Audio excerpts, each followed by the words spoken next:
Chapter है वो है आपका कंजंक्शन। तो आज के चैप्टर हो सकता है आज ही आपका कंप्लीट भी हो जाएगा, ठीक है, और इसी से आएगा जो भी आपका आना होगा वो सारा का सारा आपका इसी से ही पूछा जाएगा। बात समझ में आ गई, ठीक है। तो हम लोग क्लास को स्टार्ट कर रहे हैं और स्टार्ट करते हैं हम लोग कंजंक्शन को, ठीक है। तो चैप्टर आप डालिएगा, चैप्टर है आपका कंजंक्शन, ठीक है। तो ये चैप्टर आपको इस वजह से भी पढ़ा रहे हैं क्योंकि आपका जो एग्जाम लगा हुआ है, ठीक है, तो उसमें एक क्वेश्चन तो आपका पूछा जाना है कंजंक्शन से। तो जब एक क्वेश्चन आपका पूछा जाएगा तो आप इस तरीके से अगर कर लेंगे, पढ़ लेंगे, तो फिर आपका क्वेश्चन गलत होने के चांसेस बिल्कुल भी नहीं होंगे, ठीक है।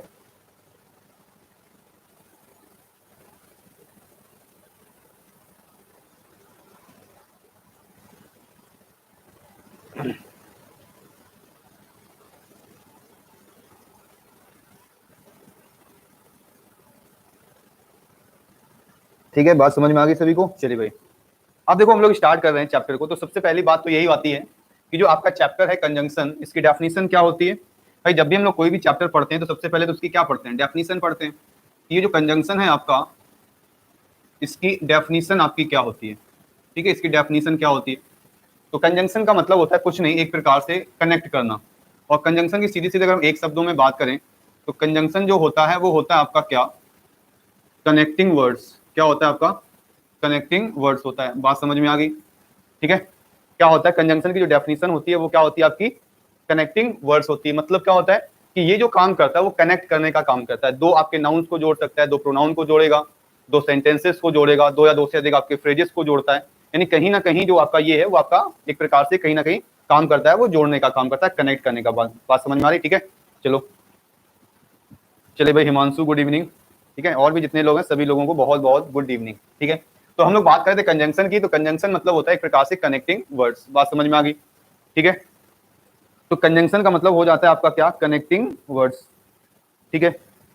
चलो अब इसमें होता क्या है, अगर हम आपसे बात करें तो इसमें होता क्या है, इसमें हमेशा क्या होता है, एक पेयर चलता है कि भाई किसके साथ में क्या आना है क्या हटाना है। बात समझ में आ गई, ठीक है। चलो तो पहला पॉइंट जो आपका है, पहला पॉइंट जो आपका है वो क्या दिखेगा, पहला पॉइंट लिखेगा दो या आल्दो। पहला पॉइंट है आपका दो या फिर आल्दो, दो या आल्दो। तो दो या आल्दो के साथ क्या होता है, या तो हम इसके साथ लगाते हैं यट, या फिर हम लोग लगाते हैं इसके साथ कॉमा। और यूज क्या नहीं करते, यूज हम लोग नहीं करते हैं बट। बात समझ में आ रही है। तो आल्दो या दो के साथ क्या होता है, या, ठीक है।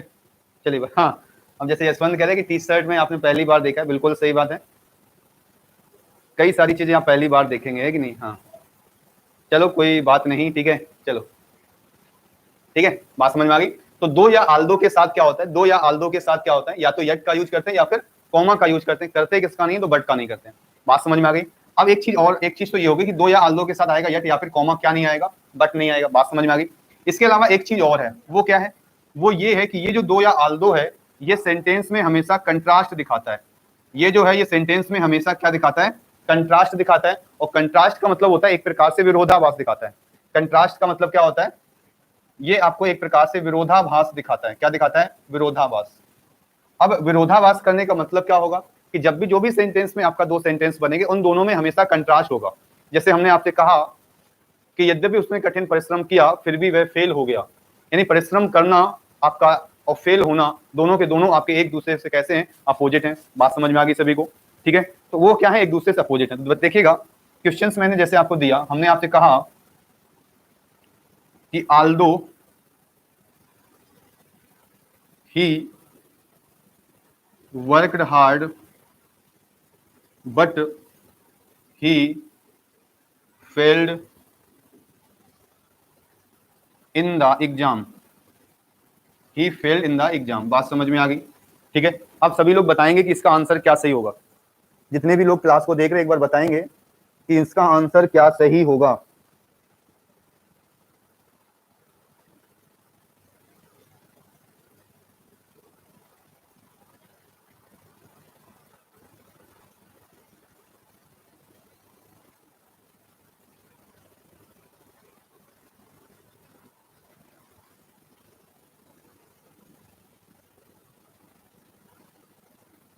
चलेगा, बिल्कुल सही आंसर है, बिल्कुल सही है। देखो है क्या यहाँ पे, भैया यहाँ पे क्या दिया है, आल्दो दिया हुआ है। तो आल्दो के साथ में तो बट आती नहीं है, तो यहाँ से बट को हटाएंगे, या तो आप कॉमा लगा दें तब भी सही हो जाएगा, या फिर आप यट का प्रयोग करेंगे तब भी सही हो जाएगा। बात समझ में आ गई सभी को, ठीक है, चलो तो ये चीज आपको क्लियर होगी ना कि आल्दो के साथ क्या नहीं आता, बट नहीं आता, या तो यट लगाते हैं या फिर कॉमा लगाते हैं। ठीक है, चलो अब आ जाते हैं रूल नंबर सेकेंड पर। अब देखिएगा जब हम लोग बात करते हैं रूल नंबर सेकेंड की, तो रूल नंबर सेकेंड आपका क्या कहता है समझेंगे। सबसे अच्छा वर्ड आता है एक, तो ये वर्ड आपका आता है क्या, नो सूनर। क्या वर्ड आता है आपका, नो सूनर। तो नो सूनर के साथ क्या होता है, हमेशा हम लोग देन का प्रयोग करते हैं। किसका, देन का। और वो आपको क्या देगा, वो आपको देगा देन, वो आपको क्या देगा, देन देगा। बात समझ में आ रही है। तो जो नो सूनर होता है आपका, बात समझ में आ रही है, तो नो सूनर के साथ क्या होता है, हमेशा देन का प्रयोग करते हैं, THAN। किसका नहीं करते, तो THEN। तो एग्जाम में जब भी आपसे क्वेश्चन पूछेगा, जब भी आपसे एग्जाम में क्वेश्चन पूछेगा, तो वो हमेशा करेगा क्या, वो हमेशा करेगा क्या, वो आपको दे देगा THEN। और हम लोग जल्दी में देन को देन पड़ जाते हैं। बात समझ में आ रही, तो देन का यूज करेंगे, देन का हम लोग नहीं करेंगे। बात समझ में आ गई सभी को, ठीक है। हाँ, तो नो सूनर के साथ हमेशा देन आता है AN वाला, पहली चीज तो ये होगी। इसके बाद क्या होता है, इसके बाद इसमें क्या होता है कि यदि सेंटेंस की स्टार्टिंग, यदि सेंटेंस की स्टार्टिंग और वो होती है आपकी किससे, नो सूनर से। क्या होती है, नो सूनर से। तब एक चीज और काम करती है कि हमेशा जो आती है वो इन्वर्जन फॉर्म आती है। कैसी फॉर्म आती है आपकी, इन्वर्जन फॉर्म आती है। और इन्वर्जन फॉर्म का मतलब ये होता है कि सबसे पहले आएगी हेल्पिंग वर्ब, इसके बाद आपका आएगा क्या, सब्जेक्ट। बात समझ में आ गई, ये चीज है। अब क्वेश्चन देखिएगा, क्वेश्चन देखिएगा, जैसे हमने कहा आपसे पहला क्वेश्चन है, हमने आपसे कहा नो सूनर, हमने आपसे कहा क्या, no sooner had he reached home, had he reached home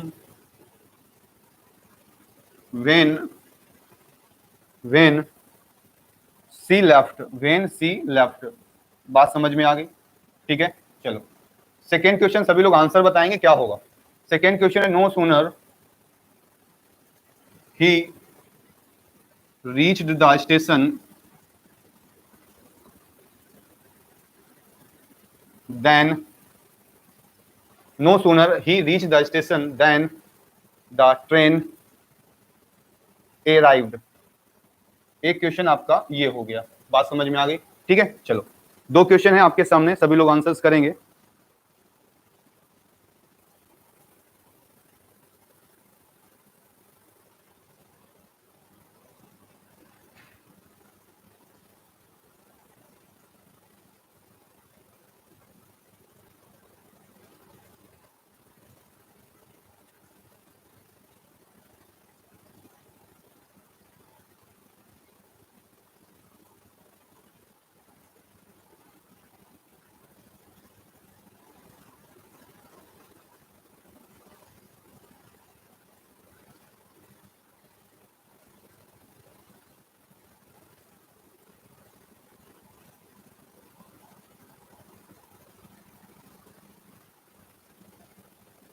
चलिए बताइएगा सभी लोग, आंसर बताइएगा सभी, ठीक है।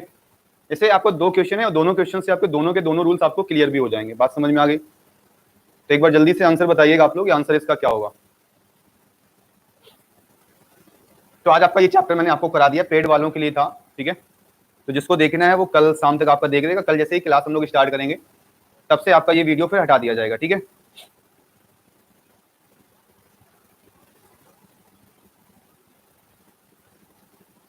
हर्षित आज आपके लेट हो चुके हैं, ठीक है। पहला कह रहे सही है, चलिए भाई समझते हैं क्या समस्या है। चलिए देखो पहला क्वेश्चन जो हम लोग समझते हैं इसमें है क्या, ठीक है। पहले क्वेश्चन को हम लोग समझते हैं तो इसमें क्या है देखिएगा। फर्स्ट क्वेश्चन लिखा है नो सूनर, तो हमने कहा नो सूनर जब भी आएगा तो नो सूनर के साथ जो देन नहीं आता है, हमेशा देन आता है AN वाला। तो यहाँ पर हमने वेन लिख दिया, तो ये तो वैसे भी बहुत ज्यादा गलत है। वेन का कोई मतलब नहीं, यहाँ पर हम लोग यूज करेंगे देन का, और वो है आपका THAN। बात समझ में आ गई, ठीक है। चलो क्वेश्चन नंबर सेकंड है आपका no sooner he reached home, और इसके बाद लिखा है देन। तो देन तो यहाँ पर सही लिखा है, कोई समस्या नहीं है। अब जो समस्या आपके सामने आएगी, जो समस्या आपके सामने आएगी वो इस वाले क्वेश्चन में क्या, वो आपको समझिएगा। ये देखो ये वाला जो क्वेश्चन है वो हम लोग बचपन से जो करते आ रहे हैं वो चीज है, तो कोई बहुत बड़ी समस्या नहीं है।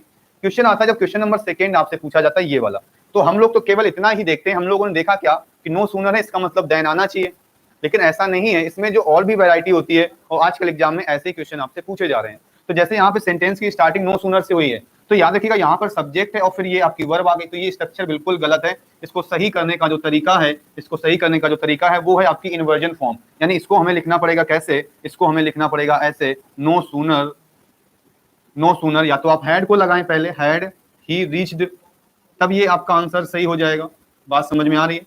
या तो आप इस तरीके से इसको आंसर्स को सही कर सकते हैं, या दूसरा तरीका आपका और है कि हम लोग डिड को पहले ले आए। किसको पहले ले आए? डिड को पहले ले आए। तो डिड को जब पहले लाएंगे तो फिर यहाँ पर रीच नहीं होगा, यहाँ पर जो आपका आंसर होगा वो रीच हो जाएगा। बात समझ में आ रही? तो दो तरीके से इसको हम लोग सही कर सकते हैं। तो आज के बाद जब भी इस तरीके का आप स्ट्रक्चर देखेंगे नो सूनर वाला, तो तुम देखना कि हेल्पिंग वर्ब पहले दी होगी, सब्जेक्ट आपका बाद में दिया होगा। बात समझ में आ गई सभी को? एक बार बताएंगे कि बात समझ में आ रही सभी को? ठीक है, हाँ। तो यशवंत कह रहे कि पहला सही, तो पहला सही नहीं है, उसमें वैरायटी थी, और वो ये था कि वेन की जगह पे हमें देन करना था। बात समझ में आ गई सभी को? ठीक है, हाँ।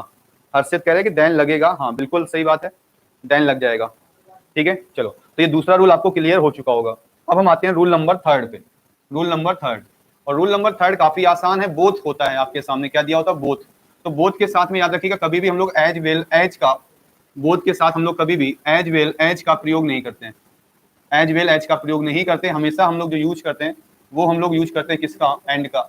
बात समझ में आ रही? तो बोथ के साथ जो हमेशा हम लोग लगाते हैं वो एंड का प्रयोग करते हैं।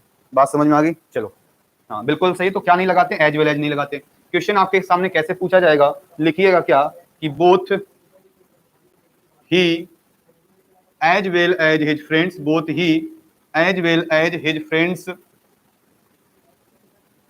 Have come. ठीक है, तो ये क्वेश्चन है, बताएंगे सभी लोग इसका आंसर क्या होगा। हाँ, अमित भी काफी देर में आए हैं आज। ठीक है, सभी लोग जल्दी जल्दी आया करिए क्लास में। ठीक है, आपकी जो टाइमिंग है वो 7:15 बजे है, तो 7:15 बजे सभी लोग उपस्थित हो जाया करो। ठीक है, हाँ बिल्कुल सही है, आंसर बिल्कुल सही है आपका। देखिएगा यहाँ पर बोथ दिया है, क्या दिया है? बोथ। तो बोथ के साथ में जो एज वेल एज है ये गलत होता है, हमेशा हम लोग किसका यूज करते हैं? एंड का यूज करते हैं। बात समझ में आई? क्योंकि बोथ हमेशा बताता भी दो लोगों को है, तो जब दो लोगों को बताएगा तो किससे जोड़ देंगे? एंड से जोड़ देंगे। और जब बोथ दो होगा तो वर्ब तो वैसे भी आपकी प्लूरल आएगी, और आपका आंसर है वो कैसा हो जाएगा? सही हो जाएगा। बात समझ में आ गई सभी को? चलो ठीक है, हाँ। नहीं, लिंक अब नहीं पहुंचेगी, बात समझ में हो? तो ये बार बार लिंक नहीं पहुंचेगी, तो सभी लोगों को क्या है, आप टेलीग्राम ग्रुप ज्वाइन करना पड़ेगा। ये रूल आपको समझ में आ गया कि नहीं आ गया? ठीक है, चलो नेक्स्ट हम लोग बात करते हैं। देखो, टेलीग्राम ग्रुप है और 1 से 2 जो व्हाट्सएप ग्रुप है, ठीक है, उसी पे हम लोग शेयर कर दिया करेंगे, और बाकी नोटिफिकेशन तो आ ही जाता होगा। जैसे नोटिफिकेशन आ जाए आप क्लास में आ जाए। ठीक है, ठीक है। तो कभी कभी होता है एक आध दिन क्लास नहीं होती, बाकी आपकी रेगुलर क्लासेस चलती रहती हैं। ठीक है, चलो बात समझ में आ गई? तो शेयर करने का काम अब आपको करना है। ठीक है, चलो यहाँ तक आपको बात समझ में आ गई है। चलिए नेक्स्ट रूल लिखिएगा। इसके बाद नेक्स्ट रूल लिखिएगा। नेक्स्ट रूल है आपका क्या? 4th नंबर है क्या, कि अगर आपको सेंटेंस में लिखा मिलता है क्या? रेदर। अगर आपको सेंटेंस में लिखा मिलता है क्या? रेदर, या फिर हमें लिखा मिलता है क्या? अदर, तो इसके साथ हम लोग करते क्या है? रेदर या फिर अदर के साथ हम लोग करते क्या है? इसके साथ हमेशा हम लोग देन का प्रयोग करते हैं। किसका प्रयोग करते हैं? देन का प्रयोग करते हैं। और किसका नहीं करेंगे? तो बट का नहीं करेंगे। अब जो हम लोग काट रहे हैं ना, ये नहीं लिखते किसका नहीं, तो ये ज्यादा एग्जाम में आपसे पूछा जाता है। बात समझ में आ गई सभी को? ठीक है, चलो पहला क्वेश्चन है आपका, सी हैड नो चॉइस। लिखिएगा, पहला क्वेश्चन लिखिएगा, she had no other choice. बिल्कुल सही, she had no other choice but to go there. But to go there, एक क्वेश्चन आपका ये हो गया। बात समझ में आ गई? सेकेंड क्वेश्चन देखते हैं। मैंने कहा आपसे सी वुड डाई रेदर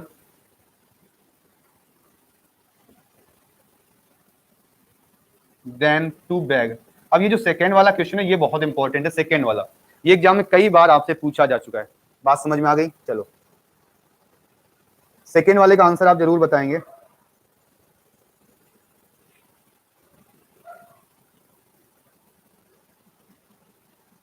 चलो है क्या? देखो इसमें फर्स्ट वाले में क्या है। फर्स्ट वाला तो काफी आसान है भैया। हमने देखा अदर, अदर है तो बट नहीं आएगा। यहाँ पे हमने क्या लिख दिया? देन लिख दिया, और आपका आंसर सही हो गया। अब जो सेकेंड वाला क्वेश्चन उसको समझो। लिखा है सी वुड डाई, तो वुड दिया है तो वुड के साथ वर्ब की फर्स्ट फॉर्म आती है, तो वो आपकी है, कोई समस्या नहीं। फिर आपके सामने लिखा हुआ है वर्ड क्या? रेदर। क्या लिखा हुआ है? रेदर लिखा हुआ है। तो जब वर्ब की फर्स्ट फॉर्म है और इसके बाद आपको रेदर लिखा हुआ है, तो इसके बाद हमें करना क्या? यहाँ पर देन दिया है। क्या दिया है? देन। तो देन नहीं होगा, रेदर के साथ तो देन आता है, तो यहाँ पर हम लोग क्या करेंगे? THAN लिख देंगे। क्या लिख देंगे? AN। और दूसरी चीज जो गलत होती है उसको भी समझ लो। यहाँ पर रेदर की वजह से कंपैरिजन हो रहा है। कैसा? कि यहाँ पर जब वर्ब की फर्स्ट फॉर्म आई है तो फिर यहाँ पे भी वर्ब की फर्स्ट फॉर्म आनी चाहिए, तो यहाँ से जो टू होगा इसको भी हटा देंगे। तो ये दो तरीके से आपसे एग्जाम में पूछा जाता है। एक बार आपको देन लगवाएगा, एक बार आपको वहां से टू भी हटाना पड़ेगा। इस चीज को याद रखिएगा। बात समझ में आ गई सभी को? ठीक है, तो ये वाला आपका रूल है, आपको क्लियर हो गया होगा। ठीक है, चलो अब हम लोग बढ़ते हैं नेक्स्ट वाले पे, और ये तो आपका एग्जामिनर का एकदम फेवरेट क्वेश्चन है। तो ये एग्जामिनर का फेवरेट क्वेश्चन है, याद रखिएगा। रूल नंबर है आपका शायद 5, और ये क्वेश्चन में वैरायटी काफी अच्छी है, इस वजह से आपसे एग्जाम में अक्सर पूछता है क्या आपसे रूल कि आपने देखा होगा आइदर, तो आइदर के साथ हम लोग किसका प्रयोग करते हैं, और का। फिर हम बात करते हैं नाइदर, नाइदर के साथ हम लोग किसका प्रयोग करते हैं, तो नॉर का। फिर आता है नॉट ओनली, तो नॉट ओनली के साथ हम लोग किसका प्रयोग करते हैं, बट आल्सो का। बात समझ में आ रही है। तो आइदर के साथ किसका प्रयोग करेंगे, और का। नाइदर के साथ में नॉर का, और नॉट ओनली के साथ में किसका, बट आल्सो का। बात समझ में आ गई सभी को, ठीक है। तो आइदर के साथ और, नाइदर के साथ नॉर, और नॉट ओनली के साथ क्या, बट आल्सो। अब समस्या क्या होती है, जैसे बताएं कि होता क्या, इसमें वो आपको नॉर दे देगा तो आप गलत कर देंगे, इसमें आपको और दे देगा तो आप गलत कर देंगे, और इसमें आपको दे देगा एंड आल्सो, क्या दे देगा, एंड आल्सो, तब भी ये क्या हो जाएगा, गलत हो जाएगा। बात समझ में आ गई सभी को, ठीक है। चलो अब होता क्या है, अब होता क्या है इसमें कि आइदर के साथ और है, नाइदर के साथ नॉर है, नॉट ओनली के साथ आपका क्या है, बट आल्सो है। बात समझ में आ गई, ठीक है। अब होता क्या, यहां तक तो देखो सबको पता होता है भाई, इसमें तो आप बचपन से पढ़ते आ रहे हैं कि जैसे ही कोई आइदर कहता है हम तुरंत और बोल देते हैं, कोई नाइदर कहता है हम लोग नॉर कह देते हैं, कोई नॉट ओनली कहता है तो हम लोग तुरंत बट आल्सो कह देते हैं। बात समझ में आ रही है। तो इसमें होता क्या है, सबसे बड़ी समस्या क्या, वो देखना पड़ेगा। तो एक चीज तो ये तो क्लियर हो गई। दूसरी चीज क्या होती है कि होता क्या है, होता क्या है कि इसमें क्या होगा कि इसमें देखा, जैसे ये वर्ड लिखे हैं बाद वाले, तो इनमें क्या होगा, इनके साथ, इनके साथ एक चीज और कॉमन है, वो क्या है कि इनके साथ सेम पार्ट ऑफ स्पीच आनी चाहिए। इनके साथ सेम पार्ट ऑफ स्पीच, इनके साथ सेम पार्ट ऑफ स्पीच आनी चाहिए। इनके साथ कैसी पार्ट ऑफ स्पीच आनी चाहिए, सेम पार्ट ऑफ स्पीच आनी चाहिए। अब सेम पार्ट ऑफ स्पीच कहने का मतलब क्या है कि अगर इसके साथ नाउन है तो इसके साथ भी नाउन, इसके साथ प्रोनाउन तो इसके साथ भी, आर्टिकल है तो आर्टिकल, वर्ब है तो वर्ब। बात समझ में आ गई सभी को। चलो देखो अब क्वेश्चन देंगे तो आपको सारी चीजें आसानी से क्लियर हो जाएंगी, ठीक है। तो इतना तो हमें पता ही था कि आइदर के साथ और, नाइदर के साथ नॉट, ये सारी चीजें आती हैं, ठीक है। चलो पहला क्वेश्चन मैं लिख रहा हूं आपके सामने। पहला क्वेश्चन है क्या कि neither he nor his parents have come, ठीक है। Neither he nor his parents have come, ठीक है। चलो सेकंड नंबर क्वेश्चन देखिएगा सभी लोग, और आंसर सभी लोग करते रहिएगा, इस चीज का आप बेहद ख्याल रखेंगे, ठीक है। चलो सेकंड क्वेश्चन है क्या, he not only lost his bag but also his money. एक क्वेश्चन आपके सामने ये हो गया। थर्ड क्वेश्चन पे हम लोग आ जाते हैं, तीसरे नंबर पे आ जाते हैं। थर्ड नंबर क्या कह रहा है, I not only helped him but also gave him money, but also gave him money. बात समझ में आई, ठीक है। चलो तीन क्वेश्चन आपके ये हो गए, ठीक है। चलो तीन ऐसे रखते हैं, नेक्स्ट स्लाइड में हम लोग तीन क्वेश्चन और लिखते हैं, ठीक है। चलो अब लिखते हैं क्वेश्चन नंबर 4। क्वेश्चन नंबर 4 को देखिएगा। चलो आंसर सभी लोग करते ही रहिएगा। He is going to open not only a hospital but also an inn, but also an inn हो गया। चलो 5 नंबर पे आ जाओ, 5 नंबर पे आ जाइएगा। 5 नंबर देखिएगा। चलो he educated not only his daughter but also set up her in business. और ये वाला रूल है, अक्सर एग्जाम में आपसे पूछता भी है, ठीक है। तो क्वेश्चन आपके सामने है, आप लोग आंसर्स करेंगे।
ठीक है भैया, सभी को आवाज वगैरह आई ना सभी को?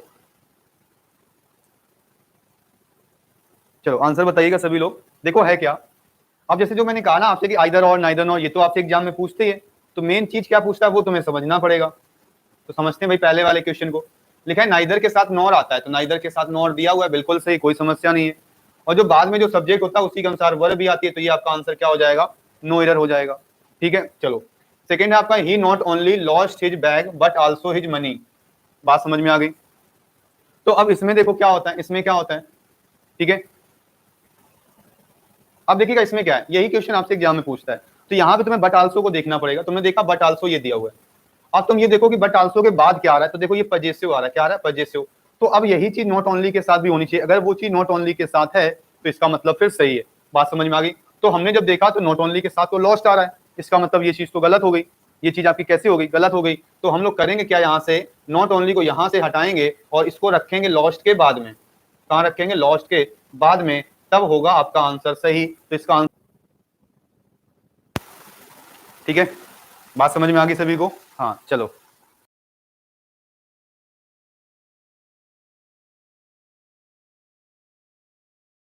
बात समझ में आ गई सभी को? चलो बहुत बढ़िया, ठीक है, बात समझ में आ गई सभी को? चलो अनुज शुक्ला, रुद्रा, ठीक है, हाँ सभी लोग आ चुके हैं, बहुत बढ़िया। हेलो, हाँ बिल्कुल सही, चलो मेरा काम आप लोग कर रहे हैं, बहुत बढ़िया, ठीक है। चलो अब देखिए बात हम लोग कर रहे थे क्वेश्चन नंबर थर्ड की। तो यहाँ पे लिखा था I not only help him but also gave him money, हो गया। तो यहाँ पे देखोगे तो बट आल्सो के बाद आपको वर्ब की सेकंड फॉर्म आ रही है, इसका मतलब नॉट ओनली के बाद भी वर्ब की सेकंड फॉर्म आनी चाहिए, तो वो तो आपकी दी हुई है। इसका मतलब थर्ड जो आपका आंसर है वो बिल्कुल सही है, इसमें किसी भी प्रकार की कोई भी समस्या नहीं है। बात समझ में आ गई?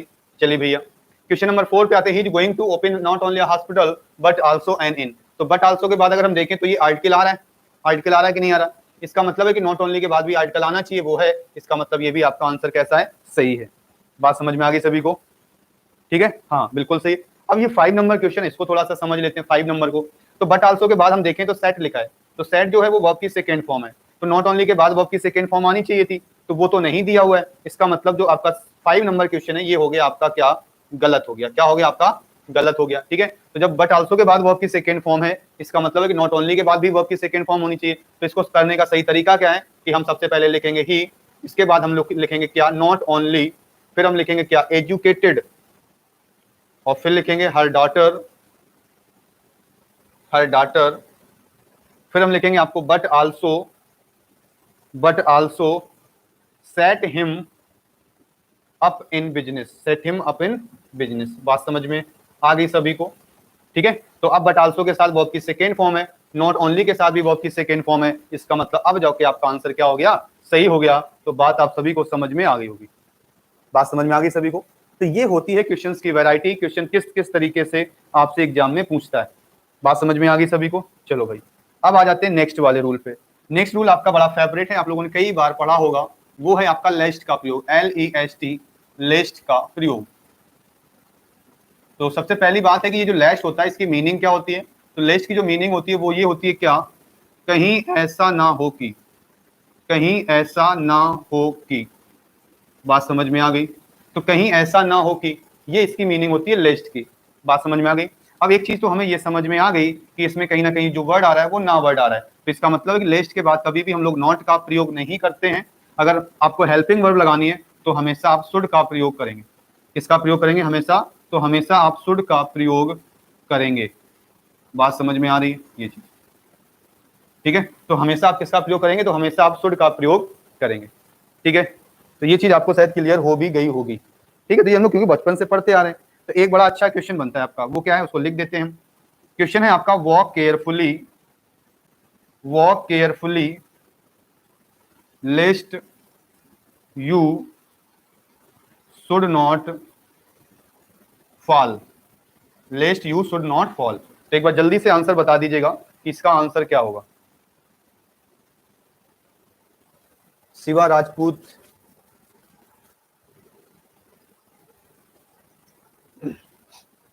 आज भाई हम इसको चैप्टर आपका कंप्लीट कर देंगे, इस चीज को ध्यान रखिएगा। ठीक है, तो आज ही में आपका ये चैप्टर कंप्लीट हो जाएगा और इसी से आएगा भी क्वेश्चन, इसको भी आप लोग ध्यान रखेंगे। ठीक है, तो इसी से आपका आएगा भी, इस चीज का भी आप लोग विशेष ध्यान रखेंगे। ठीक है, चलो हाँ, आकाश क्या कह रहे, नोट नहीं लगेगा, बिल्कुल सही आंसर है, बिल्कुल सही है। देखो है क्या इसमें, है क्या आपका कि अभी मैंने कहा ना लेस्ट, तो लेस्ट के साथ होता क्या, शुड आता है, तो शुड दिया हुआ है, क्या नहीं आता है, नोट नहीं आता है, तो ये हो गया इसका आंसर सही। बात समझ में आ गई, चलो बहुत बढ़िया, बिल्कुल सही है, कहीं कोई समस्या नहीं है। अब आ जाते हैं हम लोग अपने नेक्स्ट रूल पे। और देखो जैसे हम लोग कल अभी जो है सीजीएल वाला पेपर करा भी रहे थे ना, तो हमने वहां रूल भी एक बताया था, वो रूल क्या था उसको नोट कर लो, कि सच के साथ क्या होता है, हम तो एज का प्रयोग करते हैं या फिर हम लोग दैट का प्रयोग करते हैं। बात समझ में आ रही है, तो सच के साथ में या तो एज आता है या तो दैट आता है, और क्या नहीं आता है, तो हु नहीं आता है, ना ही आपका विच आता है, ना तो हु आता है और ना ही आपका विच आता है। बात समझ में आ गई, तो सच के साथ क्या आता है, ना तो हु आता है ना ही विच आता है, हमेशा आप या तो एज का यूज करते हैं या तो फिर हम लोग दैट का यूज करते हैं, ठीक है, या तो एज का यूज करोगे या फिर दैट का यूज करोगे। अब एक चीज और समस्या आती है कि कब हम लोग एज लगाएंगे, कब हम लोग दैट लगाएंगे। तो एज में क्या होता है, अगर तो आप वैसे समझना चाहो तो एज में हमेशा कंपैरिजन होता है, क्या होता है, कंपैरिजन। और दैट में क्या होता है, आपका रिजल्ट दिया होता है, परिणाम दिया होता है, या फिर एक आपका इफेक्ट दिया होता है। बात समझ में आ गई, ठीक है, बात समझ में आ गई सभी को। चलो अब देखो आपका ये चीज हो गई। अब होता क्या है, अगर आपको इतना भी ना समझ में आए तो आप बस इतना कर लो कि अगर आपको सेंटेंस में बाद में लिखा मिल जाता है क्या, एक्सपेक्टेड, क्या मिल जाता है, एक्सपेक्टेड, तो आप लगा देंगे एज, बाकी सभी में क्या लगा देना, दैट। अब भैया इससे तो आसान कुछ हो भी नहीं सकता है कि जब आपको एक्सपेक्टेड मिलेगा तब एज लगा देना, बाकी सभी में दैट लगा देना, ठीक है। चलो क्वेश्चन देखिएगा, पहला क्वेश्चन है, पहला क्वेश्चन लिखिएगा, she is not, she is not such a good dancer, such a good dancer as we had expected। एक क्वेश्चन आपके सामने ये है। सेकेंड क्वेश्चन हम लोग समझते हैं, सेकेंड क्वेश्चन समझते हैं क्या है, there was such a noise, there was such a noise as we could not hear ourselves।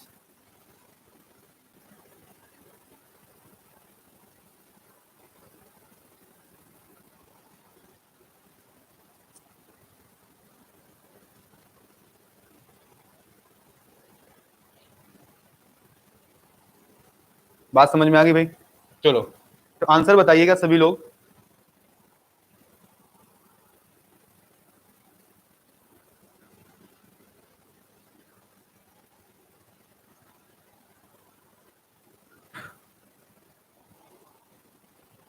चलिए शिवम काफी देर बाद दिखाई दिए। सेकेंड में कह रहे दैट आएगा, बिल्कुल सही। और फर्स्ट में क्या होगा, फर्स्ट भी तो बता दीजिए।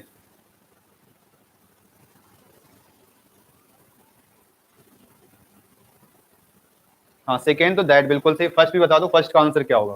देखो फर्स्ट में क्या है आपका, फर्स्ट में आपके सामने लिखा है एक्सपेक्टेड, तो एक्सपेक्टेड के साथ तो एज आते ही, इसका मतलब ये आपका सही है। बात समझ में आ गई। सेकेंड में क्या है, सच दिया है और यहाँ पर एज आ गया है, लेकिन एज हो सकता था, बिल्कुल सही है, लेकिन यहाँ एक्सपेक्टेड तो कहीं दिया नहीं हुआ, तो सीधे सीधे तुम यहाँ पे क्या लिख दोगे, दैट कर दोगे। तो इसमें सभी का आंसर बिल्कुल सही था। बात समझ में आ गई, हाँ बिल्कुल सही है। तो फर्स्ट बिल्कुल सही और सेकेंड में हमें क्या करना था, दैट करना था। अब अगर हम समझना चाहें तो देखोगे तो पहले में कंपेरिजन हो रहा है, कह रहा वो उतनी अच्छी डांसर नहीं जैसा मैंने एक्सपेक्ट किया था, तो यहाँ कहीं ना कहीं कंपेरिजन हो रहा है। सेकेंड में कह रहा कि इतनी ज्यादा शोर है कि हम अपनी आवाज खुद ही नहीं सुन पा रहे हैं, तो शोर होने का परिणाम आपको क्या दिया, ये। तो होता क्या ना, रूल्स को हम लोग ग्रामर के तरीके भी सीख सकते हैं, लेकिन जब पेपर करना होता है तो बहुत आसान होता है। आप इस तरीके से करोगे तो कहीं कुछ सोचना भी नहीं पड़ेगा, आपका जो आंसर है वो हमेशा सही हो जाएगा। बात समझ में आ गई सभी को, ठीक है, तो आपको बात क्लियर हो गई होगी, बात समझ में आ गई। चलिए भाई नेक्स्ट पे हम लोग बढ़ते हैं। चलो अगला रूल देखते हैं, अगला रूल आपका क्या कह रहा है, अगला रूल आपका क्या कह रहा है, चलो लिखिएगा। अगला रूल आपका लिखिएगा क्या है कि यदि सेंटेंस की शुरुआत, आज मैंने बहुत आराम से पढ़ाया आपको, ठीक है, तो यदि सेंटेंस की शुरुआत as comma as soon as, as comma as soon as, never, when, क्या हो जाएगा, as comma as soon as, never, इसके अलावा इफ, इफ, सिंस, ठीक है, इफ हो गया और इसके बाद क्या हो गया आपका, सिंस हो गया। बात समझ में आ रही। इसके अलावा एक वर्ड आप लोग और लिख सकते हैं, वो है आपका व्हेन। क्या है आपका वर्ड, व्हेन, ठीक है। तो यदि सेंटेंस की शुरुआत as comma as soon as, never, when, if, since, when से होती है, से होती है, तो इसके बाद कोई भी कंजंक्शन नहीं आती है। तो इसके बाद कोई भी कंजंक्शन नहीं आती है। तो इसके बाद कोई भी कंजंक्शन नहीं आती है।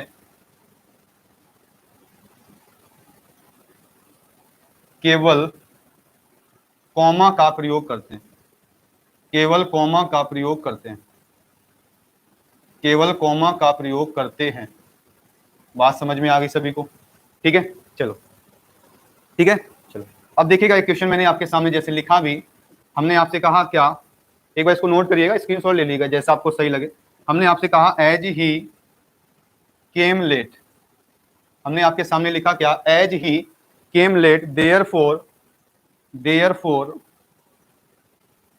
ही was punished. Therefore he was punished. बात समझ में आ गई? चलो लिखिएगा, सेकेंड क्वेश्चन है आपका, when he comes to meet मी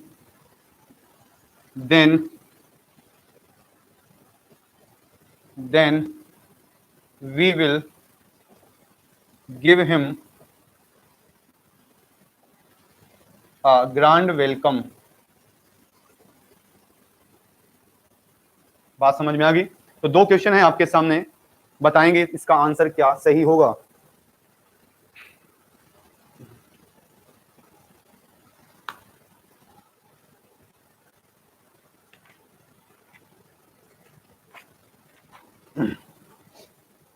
कह रहे फर्स्ट सही है और सेकंड क्या है? पहला सही कह रहे हो क्या? नहीं भैया, देखो कितना तो आसान है, कितना आसान है, समझिएगा इसका क्या है। पिंक ले लेते हैं, पिंक मजा आएगा। ठीक है, तो सेंटेंस आपका शुरुआत किससे? एज से, तो कोई कंजंक्शन नहीं आएगी, तो देयरफॉर आपकी एक कंजंक्शन होती है, तो देयरफॉर हटा करके वहां कॉमा छाप देंगे।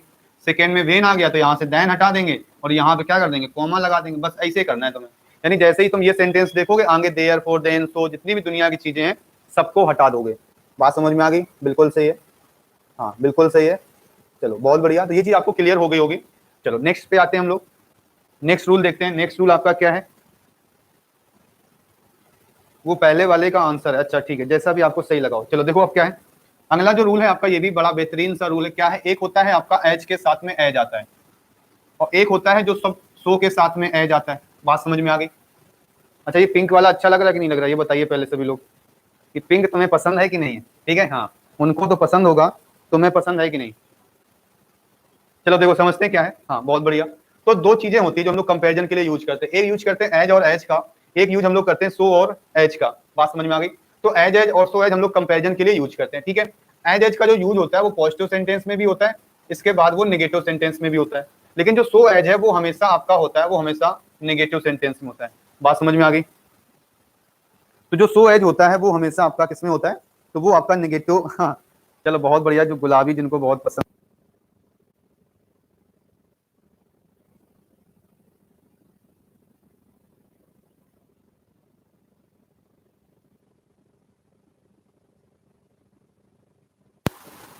ये लोग पार्टी।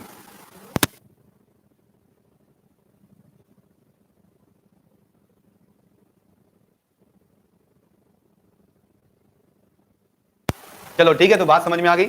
तो होता क्या है आपका, होता क्या है कि एज एज के साथ में एज भी आता है और सो के साथ भी एज आता है। बात समझ में आ गई? तो दोनों का यूज हम लोग कंपैरिजन के लिए करते हैं। ठीक है, एज और आपका सो एज।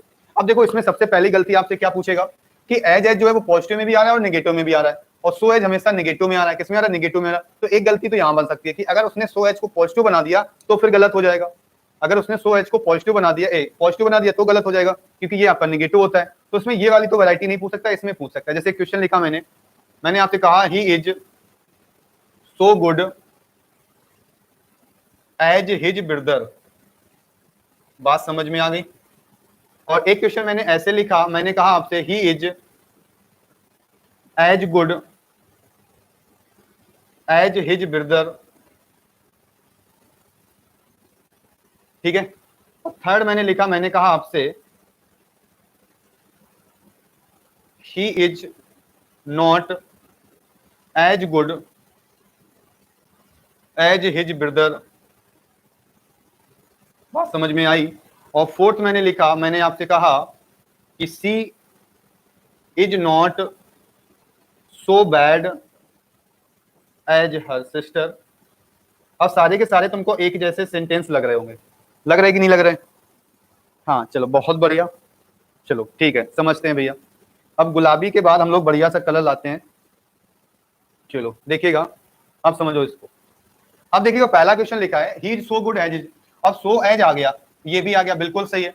लेकिन सो एज के साथ होता क्या है, निगेटिव सेंटेंस होना चाहिए। पहला वाला निगेटिव है, नहीं, इसका मतलब ये गलत हो गया। बात समझ में आ रही? और एज एज आ गया, पॉजिटिव डिग्री सही, ये भी सही है। निगेटिव आ गया तब भी एज एज आपका सही है, कोई समस्या नहीं है। अब लेकिन सो एज जो आता है वो हमेशा निगेटिव में आता है, तो निगेटिव है, इसका मतलब अब ये वाला आंसर सही है। तो ये क्वेश्चन आपसे ये वाला एग्जाम में पूछ लेता है, ये वाला, क्योंकि भैया इसमें चाहे पॉजिटिव हो चाहे निगेटिव हो, दोनों के दोनों सही हो रहे। तो जब दोनों के दोनों सही हो रहे तो फिर कोई समस्या ही नहीं है। तो समस्या जब आती है जब सो एज होता है और सेंटेंस पॉजिटिव हो जाता है, तो सो एज वाला हमेशा जाएगा निगेटिव में। इस चीज को आप लोग ध्यान रखिएगा।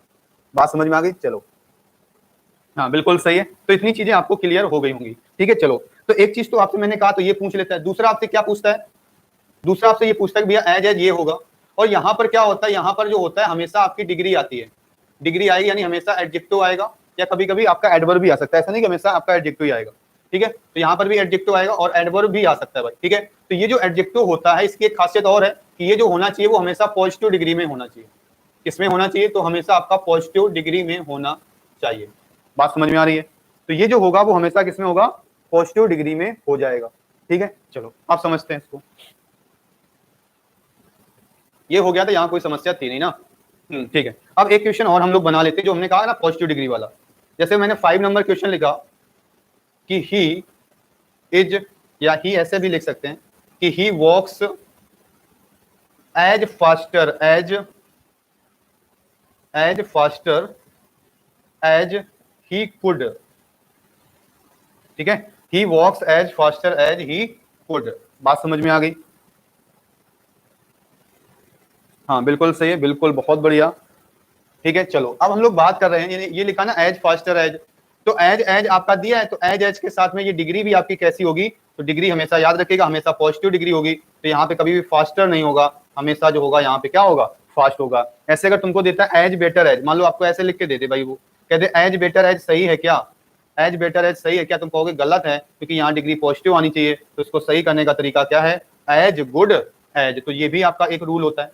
तो कई सारी वैरायटी है, कई सारे तरीके से आपका क्वेश्चन पूछा जा सकता है। बात समझ में आ गई सभी को?